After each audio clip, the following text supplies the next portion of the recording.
Yeah, I'm going to call the administration meeting to order. Roll call, myself and Joel Kriete are the only two aldermen here, so we do not have a quorum. We can't bring anybody in electronically because we do not have a quorum. We have anybody here from the public? We do not, so we will dispense with the public comments. Did everybody get a chance to look at the minutes from September 17th? Well, you can't approve them. And I can't approve them because we don't have a quorum. So we will table that until maybe we get one at some point during the meeting. I can place it on City Council's agenda. Oh, that sounds good. approval. That sounds good, Mr. Mayor. Let's do that. Okay. We'll move on to the audit review. Alrighty, that's my cue. Yep. All right, Do you perfect. want to introduce yourself? Sure, I can introduce myself, that's fine. So before any of you, or both of you guys got here, I was introducing myself briefly to Mayor Kelly, but my name is Riley Martin. I'm an audit manager and a CPA with Lauterbach and Amon. I've been working on the City of Harvard's audit for, I think, 5 or 6 years now, so happy to see it come full circle. I've been doing this since the early days, I guess, of my internship and now to being full-time here. So I've worked with Debi quite a bit over the last few years, so this is my chance to give you kudos and all your help for making the audit go super smoothly. So couldn't obviously do it without your help, so thank you so much. With that being said, we'll jump right in. There are two main documents that we issue as part of our audit package. The first one is the pretty nice bound copy in front of you with the nice laminated cover. That is our annual financial report as of April 30th, 2025. So we'll jump in here a couple pages. Page 1 is your independent auditor's report. I'm not going to read this thing verbatim, but I will paraphrase the most important paragraph here that's covered. It's the second paragraph under the opinion section. And it says, in our opinion, the financial statements referred to above or in this report are fair in all material respects. The fund balance, net position, so on and so forth for the City of Harvard for the year ended April 30th, 2025. This means that we had an unmodified, a clean opinion. It's the cleanest form of opinion you can have in Illinois government and audit. That means that we did not detect any irregularities that would require us to modify our audit opinion. So everything's looking good here. There's nothing that we came across that would require us to modify that opinion at all. So everything's looking good. We'll turn the page a couple more. Page 5 starts your management's discussion and analysis section. Can I cut in real quick? Yeah, what's up? Go ahead. Are these audits, is this something required, every city or everybody who? Yes. It is. Yes. Yeah, so there's a certain threshold. I think there's a revenue threshold or a population threshold that requires you to have an independent audit done. Sometimes if your revenue stream is lower than a certain threshold or you don't have enough of a population, you can get away with just submitting to the Illinois Comptroller's office. But usually in order to secure any bond funding or grant funding, you have to have an independent audit completed. And that's every year? Every year, correct. Yep. And so I think the way it works out with the Comptroller's office is you can do it every 3 years, I believe. So if you submit to the Comptroller's office every third year, you have to have a full audit done by an independent auditing firm versus just submitting data to the Comptroller's site. So on the management's discussion and analysis page 5 here, if you're not too keen on wanting to read the actual detailed breakout of the financial statements, I'd say this is probably a pretty good place to go and read. It's got some helpful summaries, explanations, charts, graphs, what have you, that break out a lot of the number data that's covered in the back of the report. So that is from pages 5 to page 14 is your MD&A section. Page 22. Page 22 breaks out your balance sheet for all of your governmental funds. So you can see we have our general fund, the library fund, our park fund, TIF 1, TIF 2, so on and so forth. And there's a grouping of the non-major funds. So your balance sheet here on pages 21 and 22, and flipping the page, 2 more pages to pages 25 and 26, is your statement of revenues, expenditures, and changes in fund balance. It's a mouthful, but it's, in layman's terms, just your income statement. So you have all your revenues at the top, expenditures, and then some non-operating activity towards the bottom. And you can see that your general fund has an overall fund balance ending the year of $10 million. There is a ending balance in the Harvard Diggins Library of 667, so on and so forth. TIF 2 has a pretty healthy balance of just over $1.25, or just shy of $1.25 million. But then you can see at the very end, the total column on the far right, the total of all of your governmental funds totals $13.7 million at year end. Turning the page a couple more. Page 29 breaks out the statement of net position for your proprietary funds. So proprietary and enterprise funds are synonymous terms. It's your water sewer fund. So you have your breakout of your current assets on the left page and your liabilities, deferred inflows, and your net position ending on the right page, page 30. Page 31 breaks out your statement of revenues, expenses, and changes in net position. So your income statement again for your water and sewer fund, and you can see here your sewer fund has an overall ending net position of just under $15.5 million. So pretty healthy there as well. And if you're curious for those non-major breakouts, I won't make you guys turn back at all, but those pages where we talked about non-major funds, those all get grouped in the back of the report. There's a separate supplementary schedule for those. You can find those on pages 101 and 102 for your balance sheet of your non-major governmental funds. And pages 103 and 104 are your non-major income statement pages. That is document 1. Before I move on, are there any questions over stuff that's covered in this first report? We breezed through it, so if there's something, let me know. If not, we'll keep rolling. Alrighty. The key takeaway from that is healthy fund balance. Yes. The key takeaway is I don't see the end result in parentheses, Exactly. right? Yes. Yeah, no parentheses. Or red. That's a good thing. Yep, Yeah. exactly. And the next document that we always issue as part of our audit package, it's not nearly as big, but it's the stapled packet in front of you. It's our management letter comments for the year ended April 30th, 2025. I'd like to preface this with that these are in no way, shape, or form slaps on the wrist or things that are going wrong here at the city. Just a bit of background and information about our firm. We specialize with governmental entities almost exclusively. So the governmental sector is kind of our niche. So a lot of what we're including in these management letter comment documents are things that we've seen from other clients that are best practices or related to the Governmental Accounting Standards Board, GASB for short, which tells us how to do our jobs as auditors. So there are certain pronouncements and standards that we have to abide by, and so whenever those come out, we have to make sure that we're disclosing on those just for transparency purposes. So if we flip through this document here, the first one talks about IT security awareness. That one was a new MLC that we added.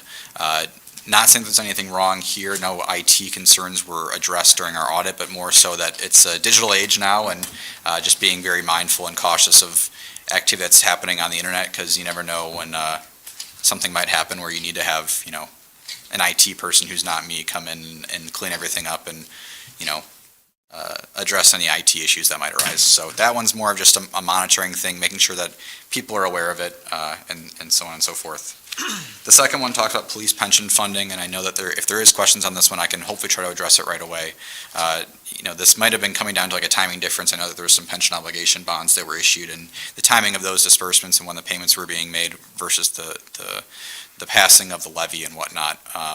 So this was, I think, just came out like a timing difference for fiscal year 2025. So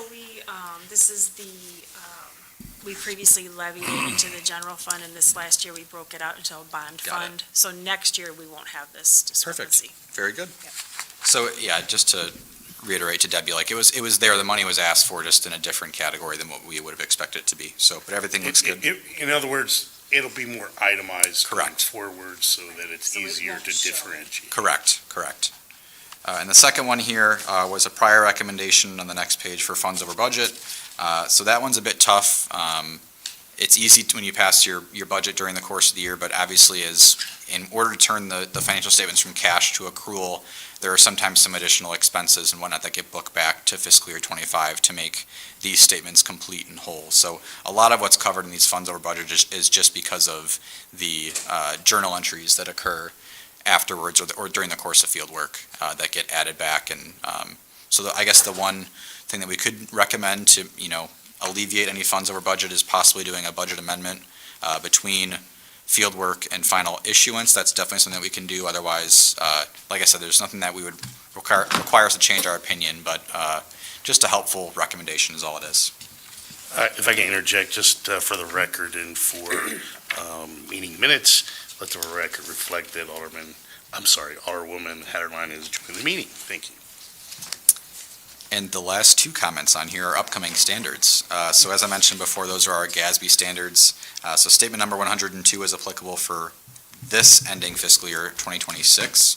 And then statement number 103 regarding financial reporting model improvements is applicable for April 30th, 2027.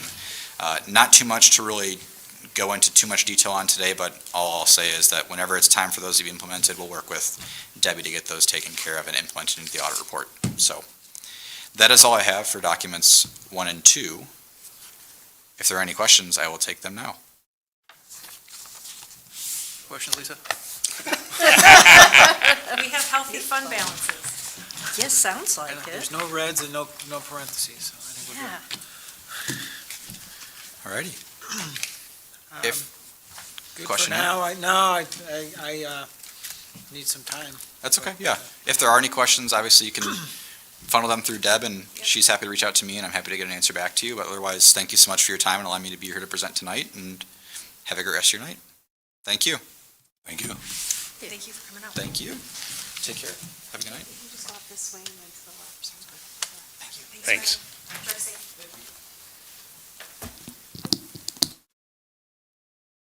Can we go backwards now? Yeah. Can we start the meeting? You could, I think you can make a motion to revisit line item 5, which is where you needed to take action.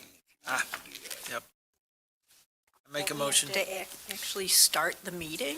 The meeting was already started. How was it started with only 2 out of 4? So it was started with no quorum, so the Oh. meeting could run without a quorum. Okay. But it couldn't take any action. Oh, So gotcha. The previous Okay. agenda item, they passed over because couldn't take any action. Okay. But now you could go backwards, but you should make a motion to readdress that item and then Okay. address that item. Sounds good. All right, I'd like to make a motion to readdress item number 5 on the agenda. I'll second it. I'm sorry, the item 5 was the approval of the minutes from the last meeting. I'll make that motion to approve minutes of September 17th. I'll second.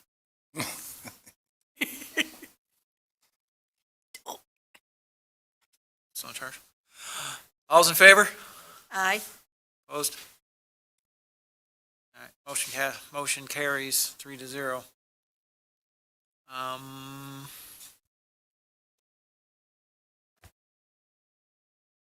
Over your Sure. meeting. Make a motion to have Alderwoman Lisa Haderlein take over her meeting. Okay. I'm happy to do that. So thanks for doing the audit review with a different auditor this year. Audit managers, so Okay. he's not the partner that you usually see come to Right. the audit report. So the partner actually had a conflict in his schedule, so he stepped Okay. in to do that tonight. Oh, that was nice. Yeah. Okay.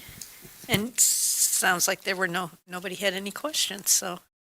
Actually been our auditor for 6 years, so he's not new to Okay, the audit, yeah. but just new to the presentation. Right. Yeah, I've gone through that. Cool. Okay, moving on to agenda item 7, balloon tax levy approval. Okay, Deb. Yeah, this is our favorite. Okay. This is tax levy 101. You guys remember this from last year and probably years before? Which I need a refresher every Yes, year. every year, right. So, to begin, the property tax levy procedure is based on a calculation established by several factors.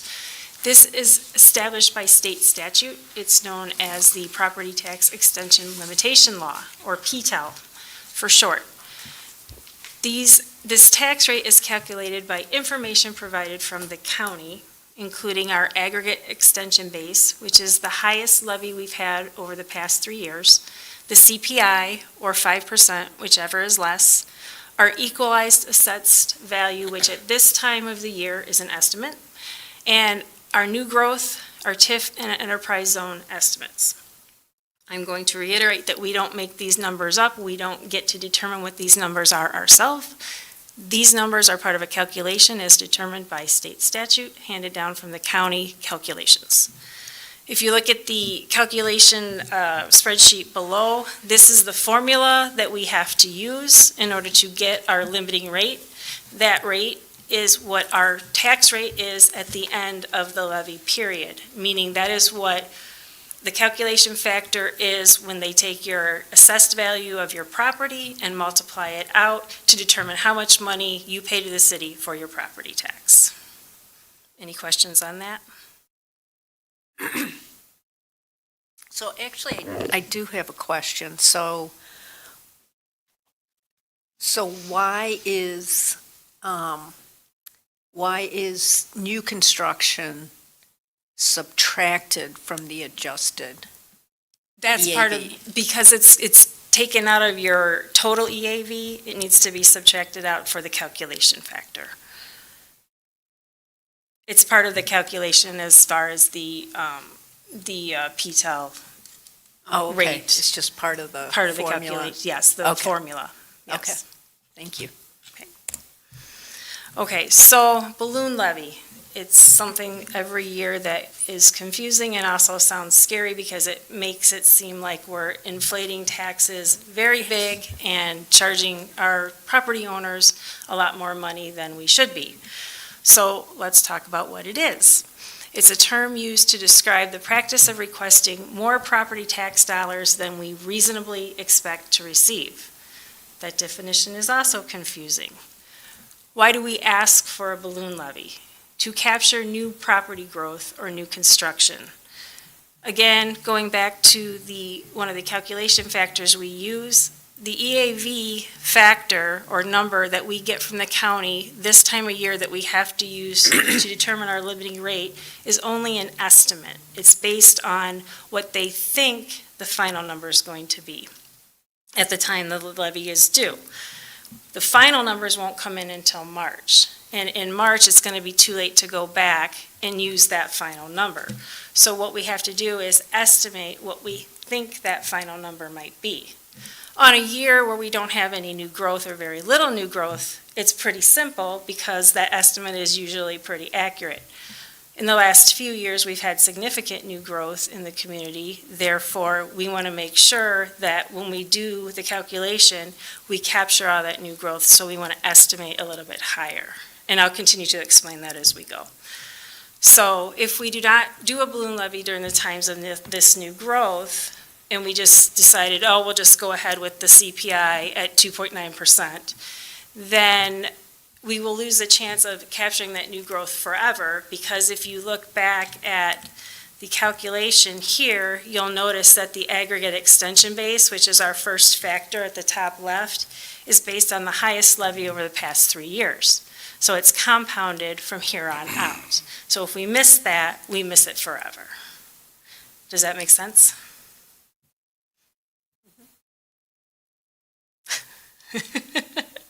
Maybe, maybe not. Okay. Did you have a question, Alderman? Nope. Okay. Not yet. Let's talk about what a balloon levy is not. It is not the tax rate percentage increase. We are not raising taxes by the balloon levy. That's not the rate. The rate is not going to be 6%. It is a request higher than the tax rate of the CPI, 2.9%, used to calculate the rate that is estimated to capture the new growth. Clear as mud? We'll keep talking about that. How does it work? Okay. Staff calculates tax levy based on the estimate of the new property value and the previous year's tax rate.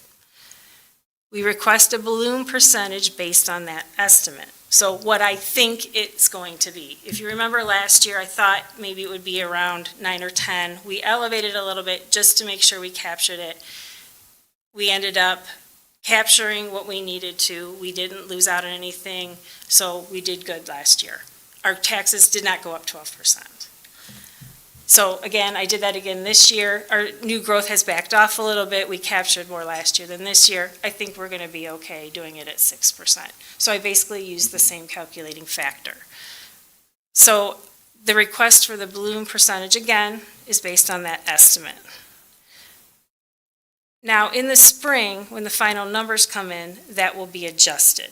The county will do their own calculations, and if the actual property values, remember your property taxes are based on the value of your property times the tax rate, so there's two different things there. If the actual property values and growth are lower than what was estimated, then the final tax levy rate that I submitted for will be adjusted downward. If the actual values or growth rate are higher, the city will receive the captured revenue that we asked for. So that's why we do what we do. The result, taxpayers are protected by the cap imposed if the value and growth is lower than what we estimated. The full value is received by the city, compounded in the years that follow if the values and growth are higher and we have captured them. So if I can translate it for my brain. So if the county says, okay, this is what we estimate your, what do you call it? Your EAV. EVA. EAV, This is yeah. what we estimate your EVA to be. We, knowing more about our community and what's happening day to day in the community, we're saying, no, we think it's probably going to be higher than that. Well, so basically, the property the assessors have until I believe it's January to Yeah. get their final assessments in. Right. So we can get, so basically the county will send me a report. It's actually in your packet. If you go to your packet. Is it this one? Yes. Yes, that report that's highlighted. That's the report I get from the county, and that has an EAV on it, and they will update that. They start sending that out around August, and as they get numbers in, some of the assessors get their numbers in early. As they get their numbers in, they'll start updating that. And they'll update it every 2 weeks. The most recent update I have is September 30th, so that's the number I have used in this calculation. Okay. And I also talked to the township assessors as well, and they kind of give me an idea of what they think, things are going to look like. So based on all of that, and then based on the calculation I talked about earlier, which is basically looking at last year's growth and multiplying it by the rate, and looking at the previous year, and kind of just trying to do an estimate of what we think we've captured and what we haven't, then, and then it's pretty much a guess from there. So that's why we kind of elevate it just a little bit, just to make sure we capture it. And in that packet, you'll also see a spreadsheet that has all of our new residential construction. Yep. And if you'll notice, I believe it's on the 2024 column, it says partial. Yeah. That is because in 2024, that new construction was only partially captured in 2025 for the assessment. Okay. So, if a new home is built and and occupancy isn't taken until like September of 2024, it's not going to be assessed at full value to the following year. Right. And then, if you recall last year, that's what happened with Greenway Storage, is they didn't actually open for business till late in the year. Okay. So we didn't even capture any of that, or we didn't even have any of that property tax on the assessment until the following year. So we had to capture that for the whole year, basically. Gotcha.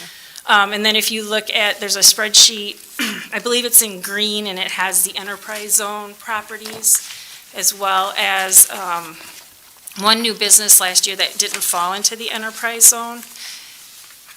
Those are things that we need to take into consideration as well, and that is because the enterprise zone is an 8-year program.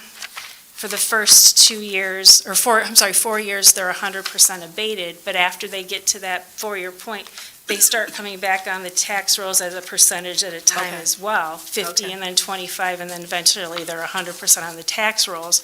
We need to pay attention to that and those dates so that we know when to start capturing that as well.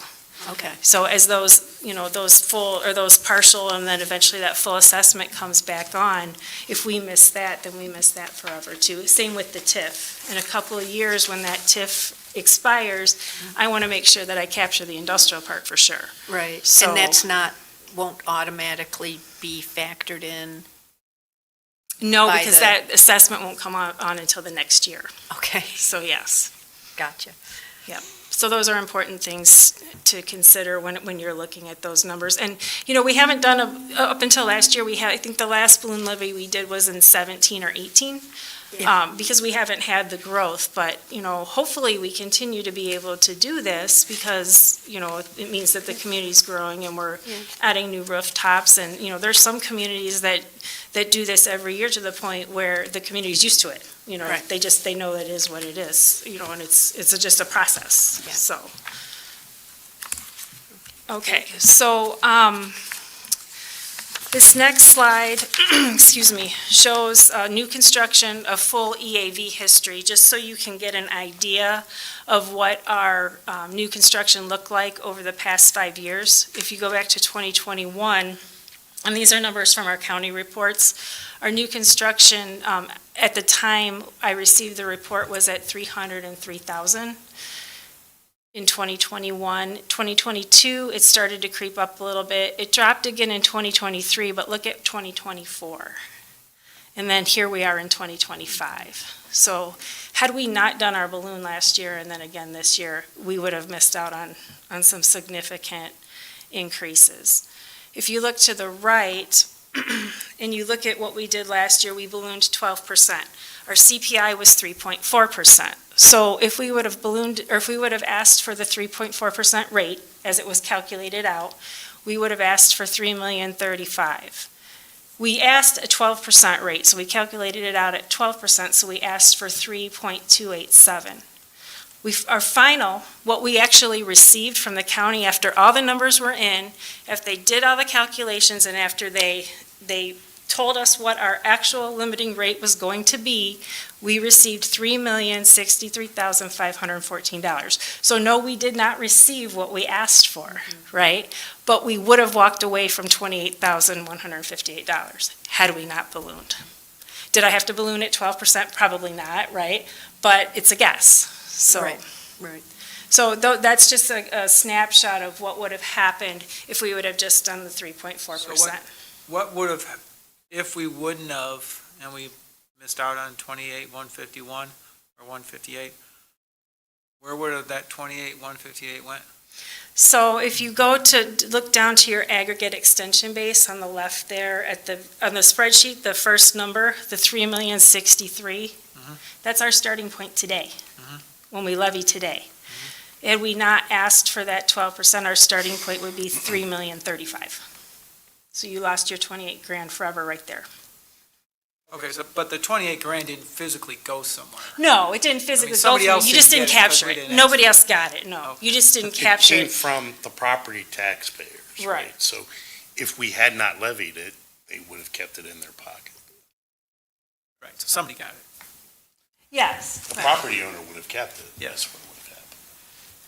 But then we lose out on that each year. And remember, it's a difficult topic to have to levy and raise taxes each year, but our rates go up each year internally as well. So whenever the CPI changes, whenever the cost of living goes up, the cost of material goes up, the cost of supplies go up, payroll goes up. City services, are harder to fund if we don't actually also make our increases as well. And property tax is our major funding source. It accounts for 70% of all of our tax dollars. So it's, unfortunately, it's important that we have that. Right, and that we keep up with the rate of inflation. Right. Yeah, or at least up to 5%. Right. I mean, if the rate of inflation was 10%, we're only can You're go to limited 5. to 5%, Yes, Right. so, And the law is, strategically written to protect the taxpayer from us being able to do that too, right? That's why there's the caps. right. Okay. So I put this on here because I think it's important to see what an actual tax bill looks like. This is last year. So I took two homes. This is data from actual bills. I took a home of lesser value and then a more, a pricier home. And remembering that the property tax bill is based on assessed value.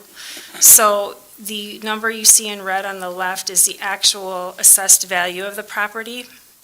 And at our tax rate at 3.4%, and this is excluding any non-capped tax dollars, and we'll talk about that in a little bit, the actual tax rate for the city of Harvard, or I'm sorry, the actual tax dollars for the city of Harvard, just our share was $699.53.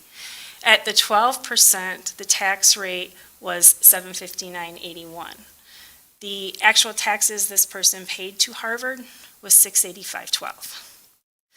And then on the higher value house, you can see the same calculations across the board on those three categories. So I do have a note, a little disclaimer at the bottom, that this is not a guarantee that your net taxable value will remain the same. The net taxable value on your property tax bill is not determined by the city, it's determined by the assessment of your property tax. So this scenario only applies to the property tax bill that will be owed to the city of Harvard, not other taxing bodies, right? Your property tax bill is going to be higher than this because you have all the other taxing districts. This is the portion that This goes is the to portion the that city. goes just to the city. Right. Okay, and that's all I have on that. Let me get, so are there any questions on that? I know it's a lot.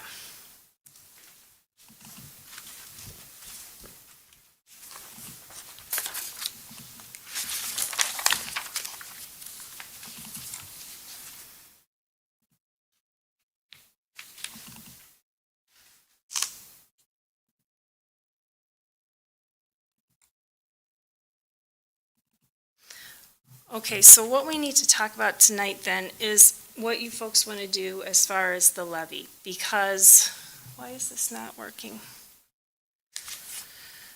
So I guess we'll talk about this. If you can pull out, Try the, yeah. Because it's saying it's not getting an input.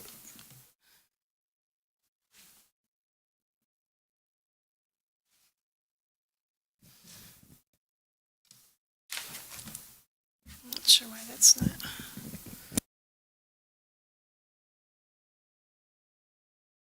Did you unplug it when you took down the other one?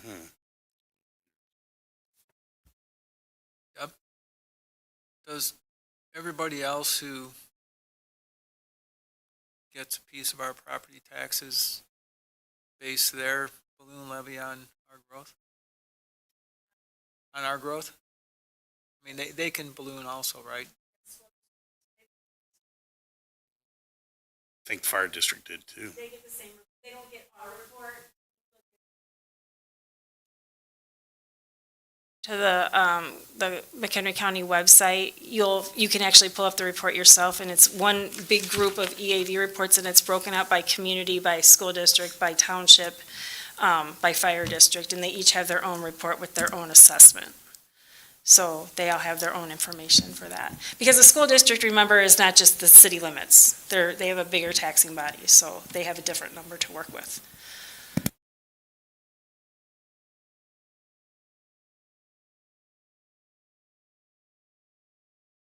Sure.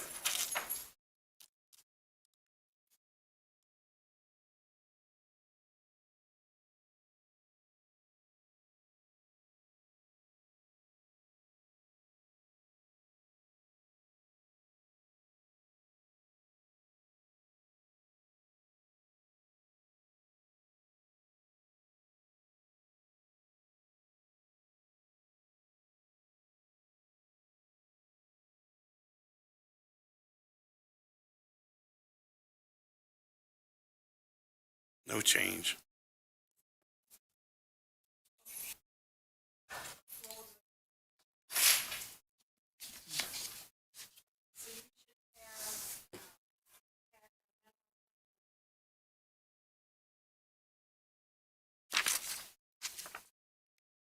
Is it the tax levy info memo? Yeah, it has like one line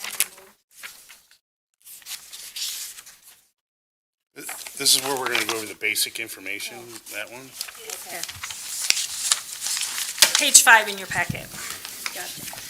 Oh, sorry, okay, yes. Okay. One blue line. Yep. So page 5 and then page 6 in your packet kind of coincide with each other. And this is what we need to decide on tonight in order to move forward with the truth in taxation hearing, and I did miss that on the slides, I apologize. So because if we do ask for a balloon levy, which means we're asking for higher than the 2.9% cap, we are required, again by PTEL, state statute, to have a truth in taxation hearing, which means we have to advertise to the public and hold a hearing prior to adopting our tax levy so that the public has time to come and address the council regarding that matter. So we will be advertising that if you decide to balloon this levy, so we'll need time to do that. So this will have to be decided in order to be able to publish that in time to get that on the November agenda. Okay, so looking at the spreadsheet, we'll talk about the columns first. Column A is all of the funds we levy for.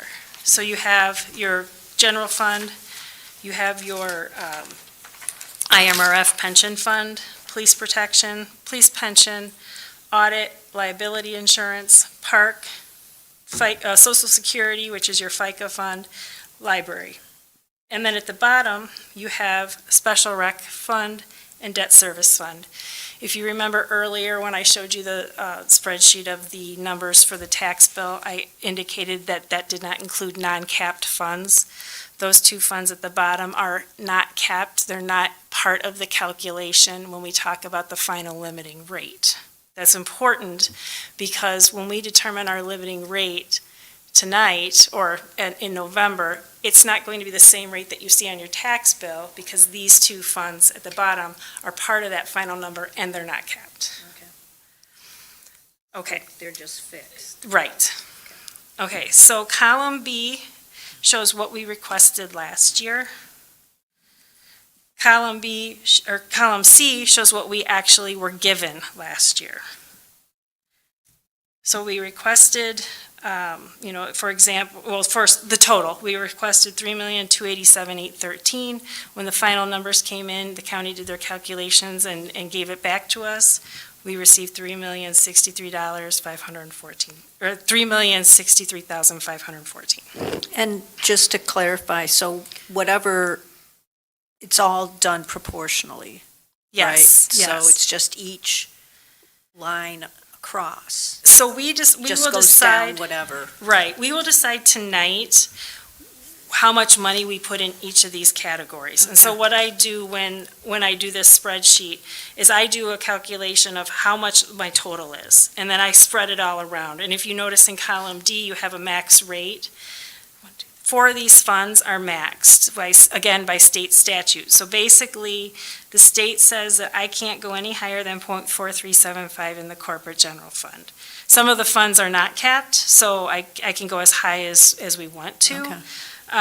But what I do is I try to spread it around based not only on past practices in our budget, but also on these funds being restricted and unrestricted. Remembering that corporate general, we Right. can pretty much do anything with that's not restricted. Right. So we want to try to put a good amount of that money in corporate general because then we can use it for things that we need that come up maybe unforeseen, or we can transfer it to other funds.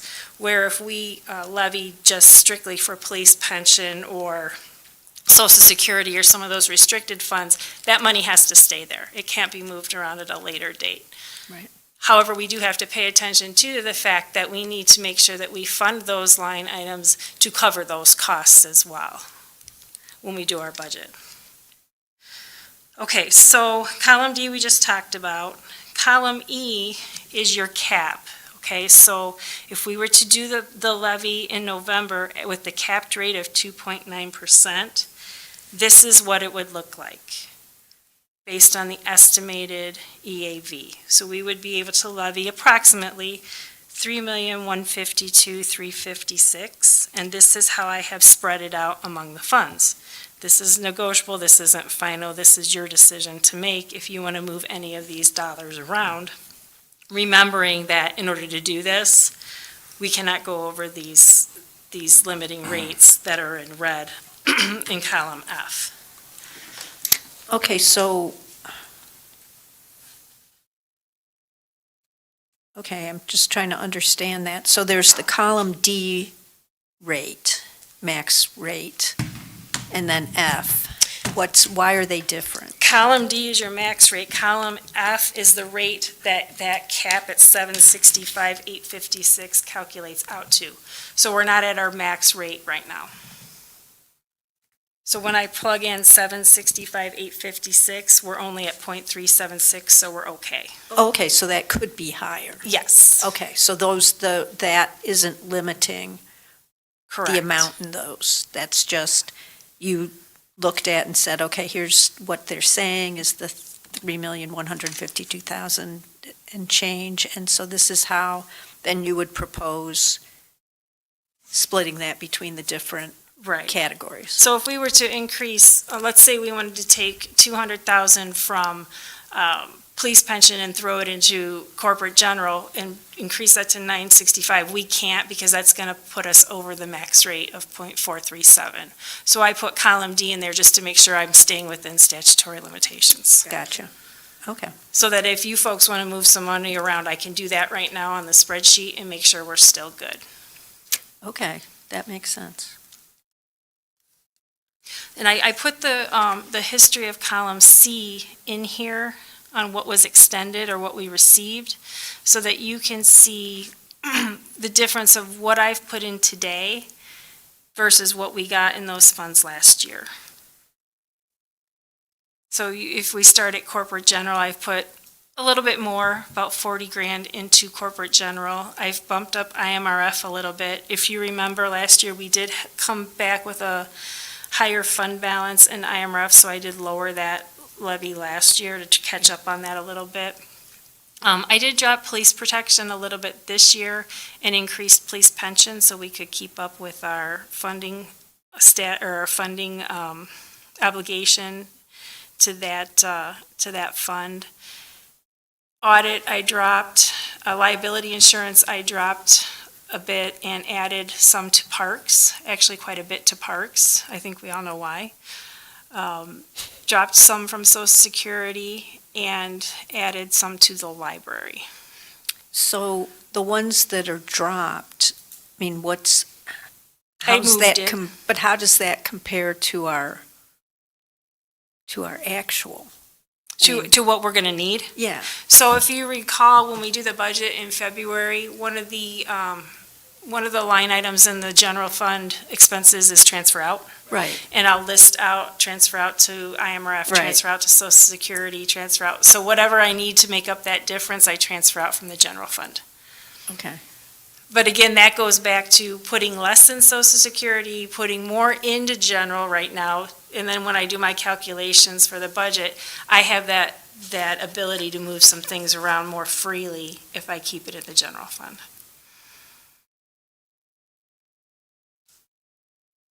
Okay. Why wouldn't you max out then the general fund rate? Well, because you still have to share it a little bit with these other funds for, like parks and library. There is no transfer out into those two funds. The commingled funds, these are called commingled funds. So the commingled funds that come from corporate general will be IMRF, your liability insurance, your Social Security fund. So those three funds are the ones that I transfer out each year in the budget. And so then the police protection, you can't transfer into there? Police protection and audit are included within that commingled fund, but I typically don't need to transfer out into those funds. They're Okay. typically covered. So even though the police protection has a max rate, it's treated differently than the parks and the library? Yes, because it's all commingled into general, corporate general, Okay. which is like an 01. It's like It's like if you looked at the ledger, you wouldn't see police protection. It's just in Okay. there. Does that Okay. make sense? It doesn't have its own separate fund. For example, IMRF is Fund 10, and liability insurance is Fund 18, and Social Security is Fund 8. Police protection, audit, and corporate general are all Fund 01. So they're all in the Okay. same fund. Okay. So then if you look at column G, that's proposed at 6%. So if you decide to do a balloon levy, when I do the final levy request, that is the figure that I will request. Those will be the numbers that I submit, remembering that once that final EAV comes back, the county's going to come back and adjust those for us. And then at that time, I will make the adjustments that are required on our end, sign off and resubmit it, and then we will receive our property taxes next year. One of the things I want to bring to your attention is on page, I believe it's 8, so 2 pages past the spreadsheet that we're looking at, is the public notice that we're required to put in the paper for the truth and taxation hearing should we decide to do the balloon levy. And that's what that will look like. So this is what the public will see. And it will spell out exactly what we're asking for in each of those categories. So you'll see the actual proposed levy of what we actually received for a levy in 2024. You'll see what we're asking for in 2025 at the 6% balloon. You'll see what was extended for debt service last year and what we need for debt service this year. Same with your special recreation. You'll see the total amount that we are going to extend, and then the increase over the previous year. And I'll note that if you look at column E on the spreadsheet and column G on the spreadsheet, the special recreation line and the debt service line do not change. Whether we levy 2.9 or 6%, those stay the same. The debt service amount is only what I need to make that bond payment. That is the police pension bond. That is how much that payment is going to be next year. I levy only what we need, principal and interest. Now, why is NISRA going down? NISRA's going down because I have a fund balance. Oh, okay. We have if you recall, we had a significant fund Oh, balance. that's true. And we did budget to spend some of that money on Yeah, some. swings and, And we have been able to do some equipment purchases and some other things, but we'll probably end up not spending everything we budgeted for this year just due to the changeover sure. in some of the staffing. Yep. So we'll be okay with, I don't want to continue to levy higher and, Right. not use that fund balance, so. So in the end, the difference between column E and G, what the final number is going to be somewhere in between those two numbers when it comes back from the county in March. Right. Because we know we're not going to get the full 6%, but we do expect in some of it that it'd be more than 2.9 to capture whatever growth there is. Right. So it's likely to be, closer to the 2.9, but Yeah, it might be 3.3 or something. yeah. So, with yeah, right. So, can you talk us through the column G? Because it doesn't seem like it just is consistently just a little higher than column E. Like the corporate actual amount is lower, IMRF is lower, audit is a lot higher, So basically. parks is lower. Yeah, so basically I put those numbers in there just to balance the bottom so that if you decided to do the 6% tonight, you can move those around as you see fit. It's like we did last year. If you remember last year, we kind of talked about it and thought, well, maybe we should put more here Yeah. and more there. So that's basically what tonight is for. Okay.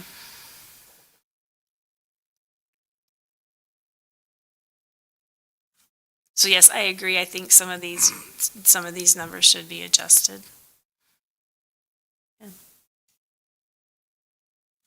Any questions for Deb?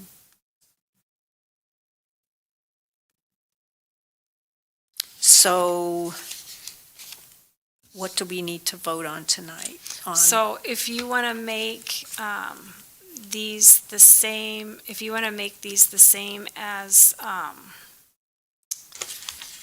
as they were in the 2.9% cap in the 6% column for all of the funds, if you like the way the column E looks for the funds outside of the general fund, so basically for your library, your parks fund, and I would recommend the amount in the police pension fund, then I can adjust the commingled funds, corporate, the police protection, and the audit funds accordingly, to get our final 3,247, 325 balance.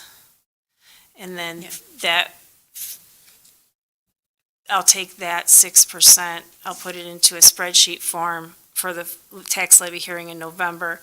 With all this other information won't be included, so it's not as confusing. If that's the route you want to go, you just need to let me know what you want to do and make a motion on that. Okay, how do other folks feel about the way the funds are distributed, the request for? Well, I got a question regarding, I mean, you said you dropped the social security, but then on the 6%, it's way up again, so. Right, it's just so we can move them around through discussion. That's what this discussion So we is can move for. them around tonight? Mhm, mhm. Okay. I'll move that. So basically, okay, I mean, if you think it can be lower, then why wouldn't we? right, Right? we can. This just reflects the ability for you to make this decision.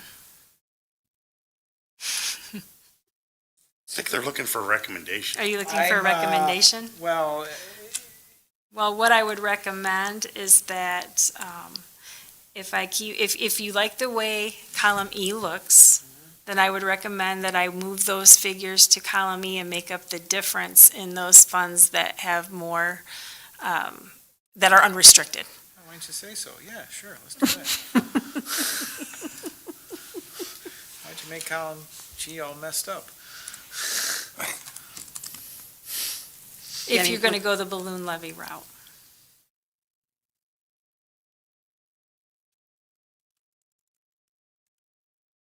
So do we have to, I guess the first order would be to vote on a balloon levy.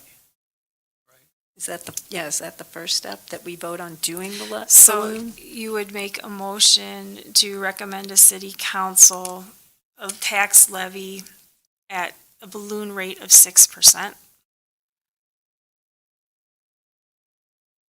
To approve the tax levy at the balloon rate of 6%. Should you choose to do that? I would like to make the motion to recommend to city council to have a balloon levy at 6%. All right? Sounds good. Sounds right. I'll second it. Okay. We have a motion and a second. All in favor? Aye. Aye. Okay, great. We have a motion on the balloon levy. So now that we have the balloon levy, then we need to make a recommendation on how the funds are divided between the different. Not necessarily, No? because we've already Okay. decided that you wanted them to be distributed the same as column E, and then with the remaining amount needed to balance in the unrestricted funds, when we approve the corporate final general. approval, actually, the final tax levy won't go on until the November meeting. Okay. And at that point, when I have that spreadsheet submitted, that's when you'll approve those final figures. Oh, okay. Okay, so what else do we need to do with this tonight? That's it? Mhm. Okay. Well, thank you. Yep.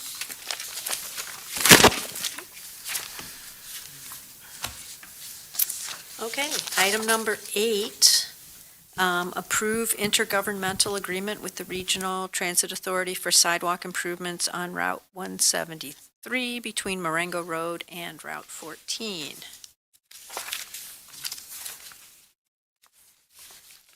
So this would be a recommendation to approve to, the city council for that IGA.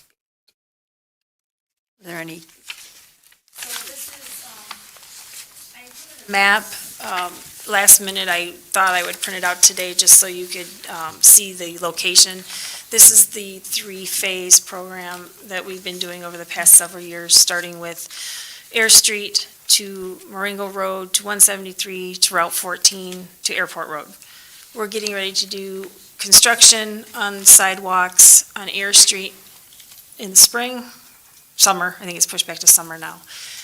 This IGA that we're signing now is for Phase 2 engineering on the sidewalks that go from Air Street, or Marengo Road to Route 14 along Route 173. So you have the map there and all the funding information in front of you, and they just need this approved so that they can proceed with the next step of that Phase 2 engineering. So we would just need a recommendation to City Council for final approval. and we're responsible for 20%? This is, I believe this is an 80-20, yes. Okay. And we have the funds for our 20%? I have budgeted for engineering for Phase 2 for this year. Okay. I don't believe that we will probably use all of those funds this year. I don't foresee the engineering coming through before, all of the engineering being done prior to the end of the fiscal year, Okay. but I could be wrong on that. Okay. Any comments, questions? Have a motion to recommend the council approve the intergovernmental agreement?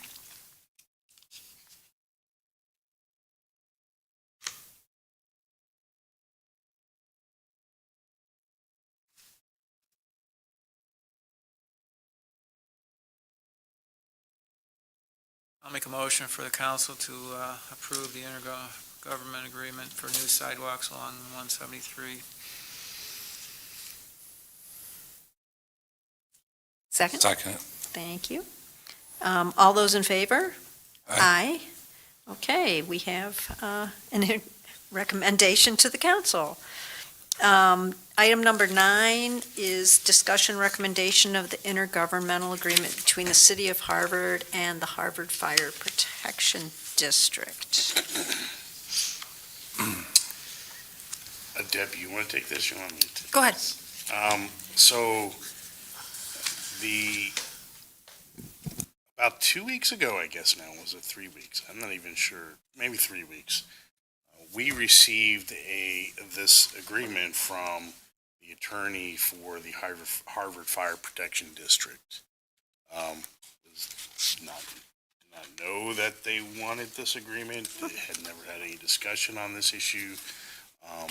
But, we have worked with the Fire Protection District, especially very recently on that piece of property that's on Brink Street 173. If you recall, that had a lot of code violations. And anyway, so they sent this agreement over. Basically, the cliff notes of this is they are seeking to take over fire permitting, essentially, conducting the inspections for all permits that currently the city does. So we currently, through our inspection third party, conduct all inspections for commercial properties, which includes fire safety. The Harvard Fire Protection District wants us to essentially, through this agreement, allow them to take over those particular inspections concerning fire inspections, and to agree that they can charge the fees that they have listed in this agreement, which are significantly more than the fees that the city currently charges for these same inspections. And if we did agree to this, we would have to change our fees to remove those fees from our inspections, since they would be charging, or it would be double fees. And I have some concerns about who actually is going to be doing these inspections, because I'm not certain that the district has their own qualified, certified inspectors. So would they be charging significantly more fees to hire an outside firm like we do to do the inspections?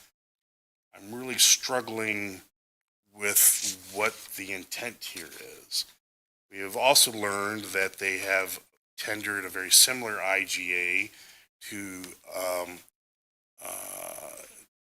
the Marengo Fire District has done the exact same thing to Marengo and tendered an agreement between Marengo Fire District and Marengo, and recognized both fire districts have the same fire chief. So they were expecting me to just sign this. Of course, I cannot enter the city into a contract without the city council approving such. So we are presenting the contract to you to review. We did have our attorneys review the contract, and that's what the red lines are. That's their recommendations. But at the same time, the fees, I believe, are not in line with what the city charges. And that is a major bone of contention, because if you decide that you want to go forward with this, we need to adjust our permitting fees to prevent double permitting fees. And I understand, you know, are they unhappy with what the city's doing now? Is that? I don't know the answer to that. We've not received any commentary from the fire district to understand what they're seeking to accomplish, other than the actual agreement. I mean, one thing I would be interested to see is a comparison of their fee schedule and our fee schedule, and then also something that indicates what our average costs actually are for those inspections. I've actually reached out to the services we use for inspections, because we do use outside agency. I pulled the contract, which was signed in 2017, to contract with these agencies, and in that contract it said that it was per the fee schedule, but the fee schedule was not attached and I could not locate it. So I did reach out to that agency to ask for that. I have not been able to get a hold of anyone for a response. Our previous representative is no longer with the company. So I'm still working on that. But in the meantime, I was able to pull some bills and get some information. The question that has come up is, if you look at their fee schedule, they, under section B, they've listed building site mechanical and electrical plans, and it's kind of unclear if that's the entire plan or just the, part that the fire, I don't know enough about it, but what the fire department would look like. So, making that comparison is going to be difficult, because we don't know exactly what they're looking at. I struggle to see how the fire department's going to do our entire building and site plans, so I don't think that's the intent of that column there. But there's just a lot of unclarity on what exactly they would take over from us and what we would remain doing. So I think just we need clarification on that as well. Yeah. When it comes to inspections, though, they're just looking for just fire-related equipment. They're not doing any other inspections. Right. That's what we So think, yes. They take full responsibility. Yes. That's their assumptions. Right. We this is all the information we have. So it isn't clearly defined what their inspections will entail. but Right. That, considering that's their zone of expertise, yep. right? That would be the expectation. So there wasn't like did he come over and share this with you and talk with you about it? I mean, how was this presented to us? Received an email from their attorney out of Woodstock stating attached, please find the intergovernmental agreement for your review and approval. I forwarded it to the mayor with a question, were you What's aware this? of this? And he was not, and it was forwarded to our attorney from there. So that's it. How many governments are they asking this? Well, obviously, Harvard Fire Protection District is, so far as we know, has only asked us because I think we're the only municipality within their district. Oh, Um, okay. What I'm saying is the Marengo Fire Protection District tendered a very similar, if Oh. not exactly the same contract. I'm not certain, I haven't seen it, but we've been told by the city administrator that they had also received a similar request. I'd be interested for somebody from the Harvard Fire District to come talk to us. Yeah. I'd recommend that, Yeah. you know, that would make sense because we're kind of going based on just what's written in the document. It would be appreciative if the district came and kind of made a presentation of what they're asking. Yeah, and why? I mean, Sure. Yeah, Once what- again, do they find what we're doing right now not sufficient, Right, I don't, is- yeah. yeah, right? right. Well, we're using a third party when it comes to these items anyway, Well, and right? this Because does. we don't have Ann or anyone We else use a third party, yes. Yeah. going out and charging these things. Now, But does this this- cover their coverage area too? Or is this just for the city? Well, So it anywhere would be just Harvard for Fire this goes. agreement would just cover those City. properties within the city's corporate limits, Yeah. since the agreement's with the city, and we don't have jurisdiction outside of our Correct. corporate limits. But do they?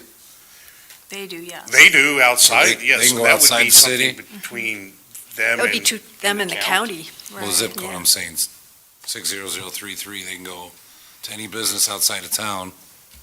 Well, no. And have this authority? I would No. believe, I don't know for certain, but I expect that the county issues those permits. So they would have to have an IGA from the county to take over those inspections for the Do you county. think they sent them one? Excuse me? Do you think they sent them one? Very well, maybe. We could inquire with the county to see if they've received one. But I certainly, I should state my opinion here in that I think it would make sense for us to have some kind of intergovernmental agreement with the fire district. I just don't know if this particular agreement makes the most sense.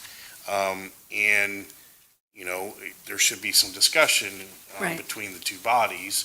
Of course, this isn't my decision. I'm presenting to you, hey, this was sent to me.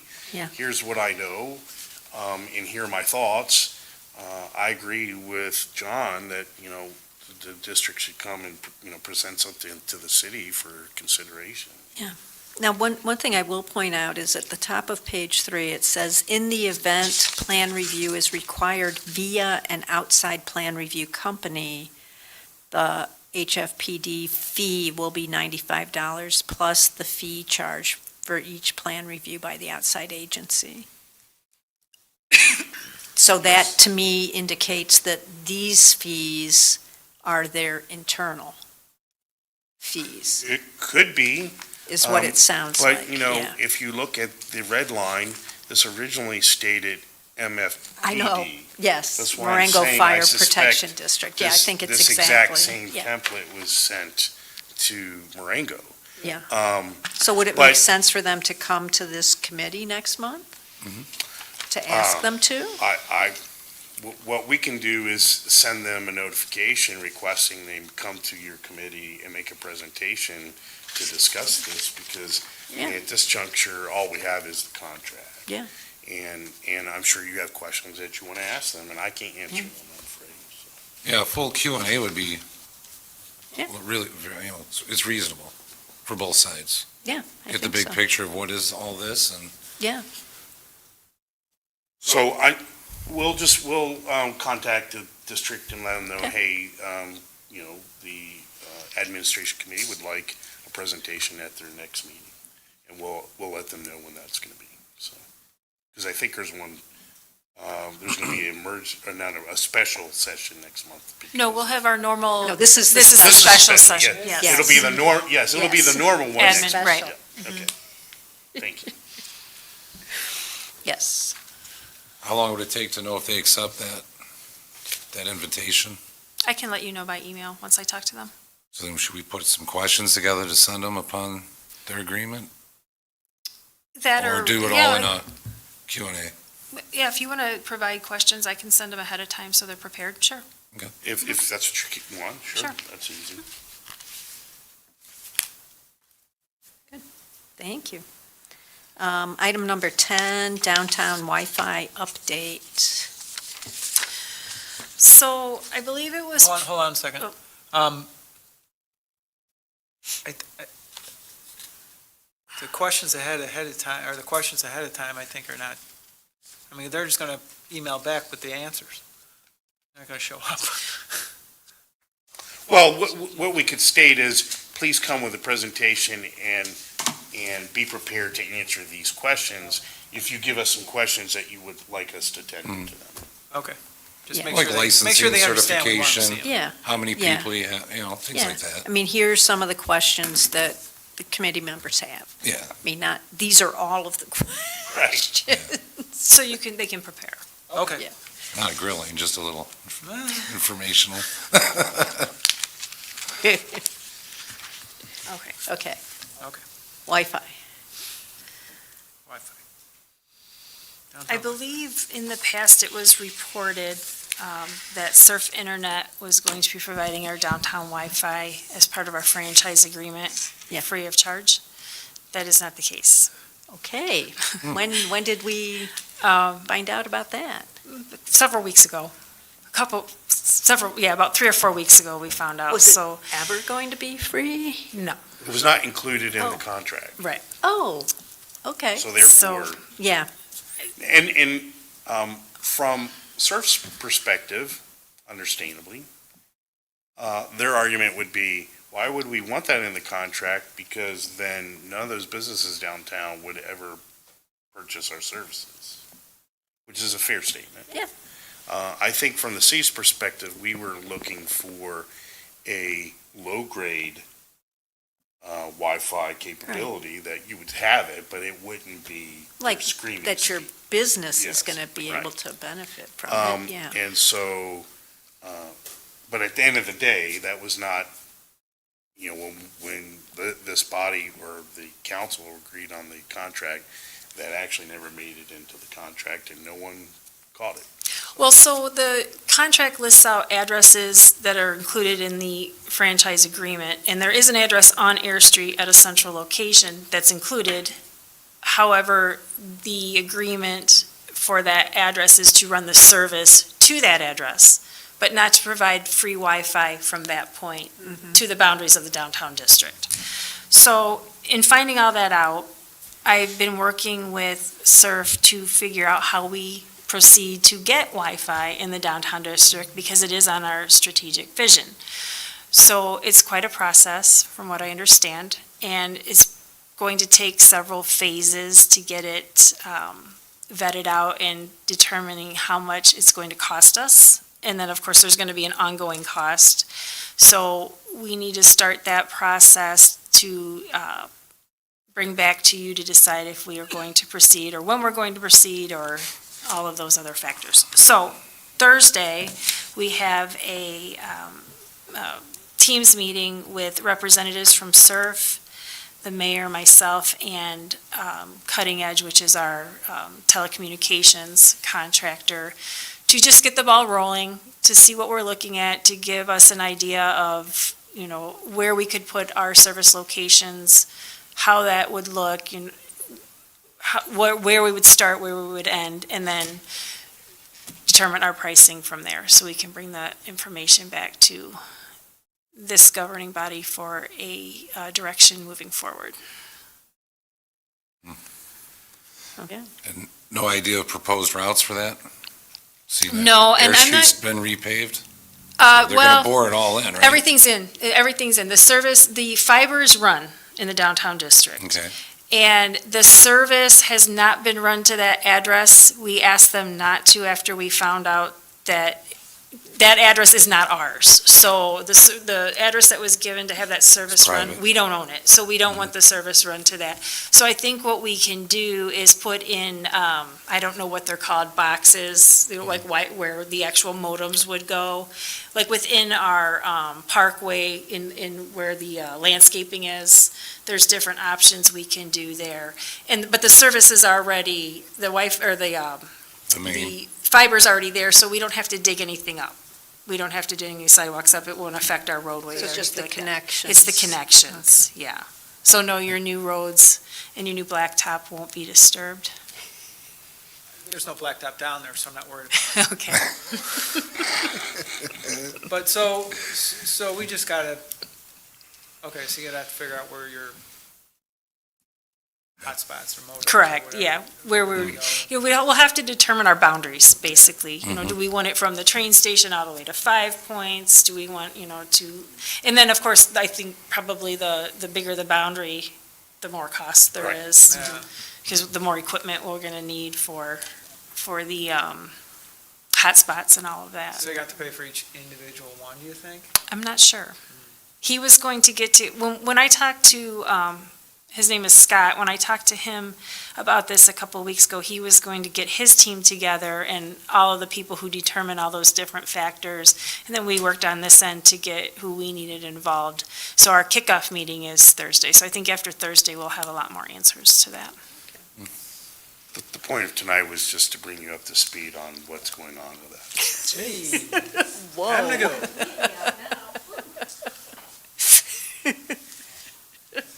So that's all I have on that. Just an update. Thank you. Number 11, strategic vision. You want Wi-Fi downtown? Yeah, we got that covered. Free Wi-Fi. Free Wi-Fi. Okay, item number 12, any new business? Let me go back to the free Wi-Fi thing real quick, though.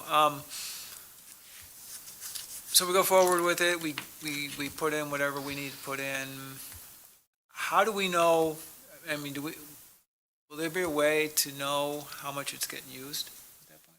I think that's possible. I believe it is, because we'll know how much data is being utilized Right. online. Okay, So, assuming council says, because this is in our strategic vision, so assuming you want to continue with that vision. I'm not saying that, I'm just curious. So, but you would get that data, and that would help a number of things. One, to let you know how many people are actually using it, and whether you needed to increase it, decrease it, or whatever for future decision making. So, yes, Correct. I think we would gather a lot of data that could be very pertinent to economic development, knowing how many people are in our downtown. So there's some advantages in terms of that for the city, and I think you'll have those kind of numbers to review. Thank you. Sure. Okay. Yeah, I think that would be important to make sure that that's something that's captured.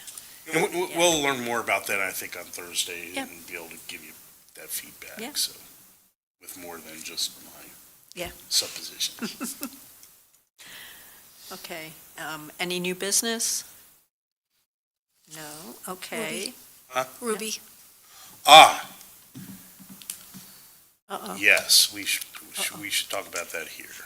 Because it's not a closed session item. So,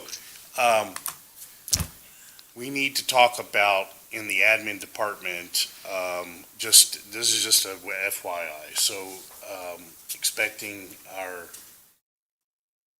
CFO to become city administrator means we need to backfill this position.